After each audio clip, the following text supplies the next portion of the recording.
The Formula One circus is making its way to the jewel in the crown of the racing schedule, the Monaco Grand Prix.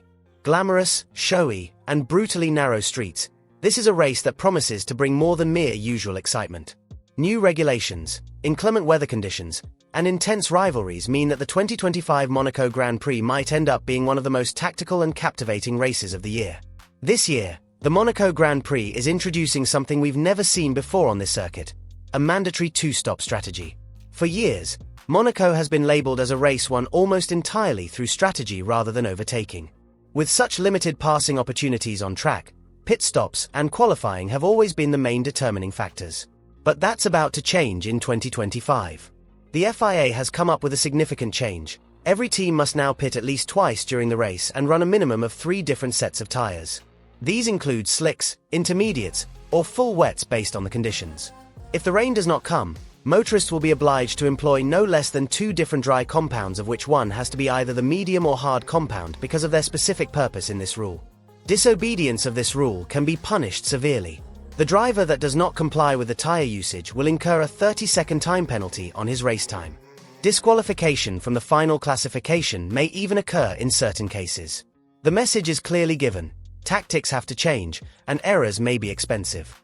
Yet why implement such a change here, in Monaco at all? Monaco races have traditionally been processional in nature. The circuit is so narrow and challenging that overtaking is all but impossible without immense danger. Last year, we saw something unprecedented. Each driver in the top 10 finished the Grand Prix in precisely the same position in which they began. Not a single swap took place during the whole Grand Prix. That result was in great part a consequence of a red flag brought on by a huge crash involving Kevin Magnussen, Nico Hülkenberg, and Sergio Perez. The crash provided the drivers with the ability to pit under the red flag without losing ground, essentially negating any strategic difference for the remainder of the race. The FIA does not want to leave that situation this season. By making teams pit twice and mix up their tire selection, the governing authority is introducing much-needed unpredictability to what has tended to be a highly predictable race. It's a daring thing, and it may prove a game-changer. Another variable that might shake things up is the weather. To date, there's a 55% probability of rain on Saturday qualifying.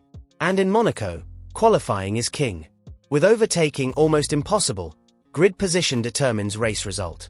A wet qualifying might mix up the starting line and leave us with an even crazier race on Sunday. Let's go through the major track features and what they are likely to mean for teams. Monte Carlo is the slowest F1 circuit of the year in terms of average speed. The level of traction is rated as maximum, 5 out of 5. That allows cars to accelerate well out of corners. However, the asphalt grip is extremely low, rated only 2 out of 5, which complicates braking and tire performance. Add to that the little asphalt wear, and you have a track that doesn't wear tires aggressively, another reason why earlier races required only 1 stop.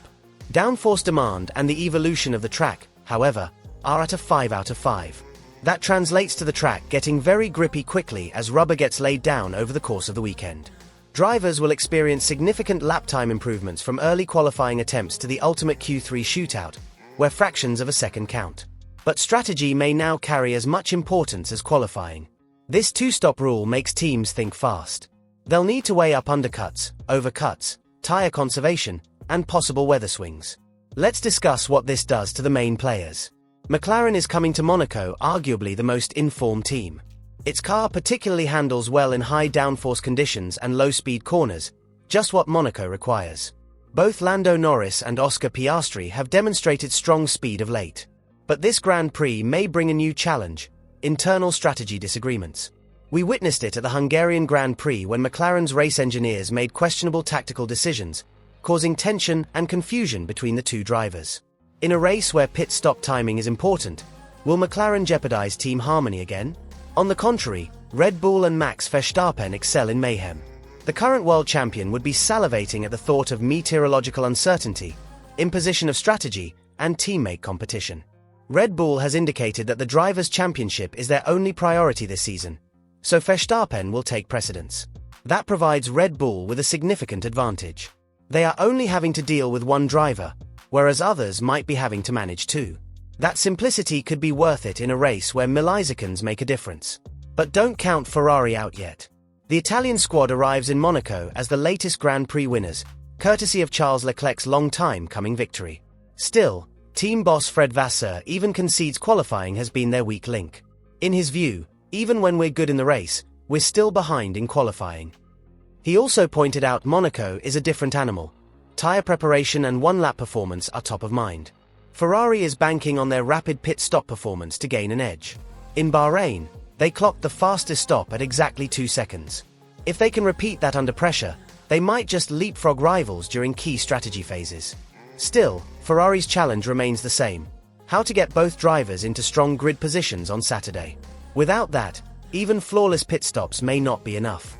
At the same time, Aston Martin and Mercedes will be expecting to pull off an upset.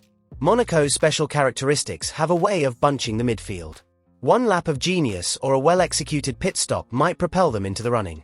Mercedes, for one, has struggled early in the season but is said to be introducing a high downforce upgrade package specifically for this event.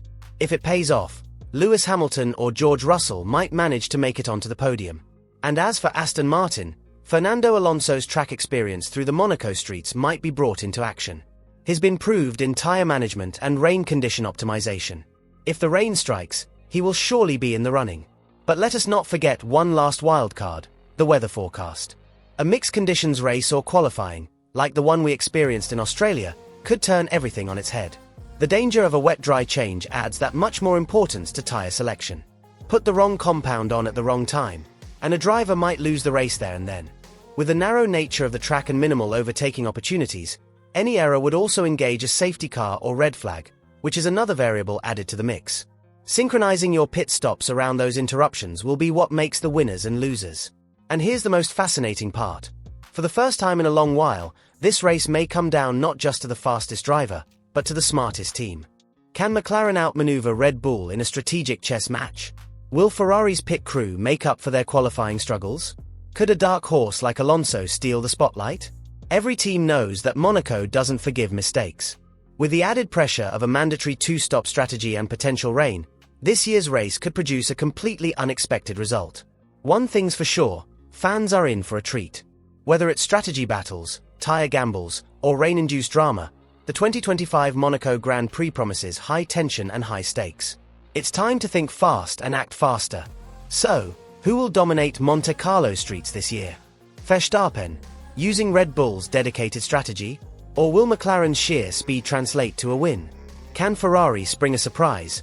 Or will rain play all of them a curveball? Leave your predictions below in the comments, and be sure to click the video on your screen currently for further exclusive Formula One analysis. Thanks for watching, and we'll see you post-race.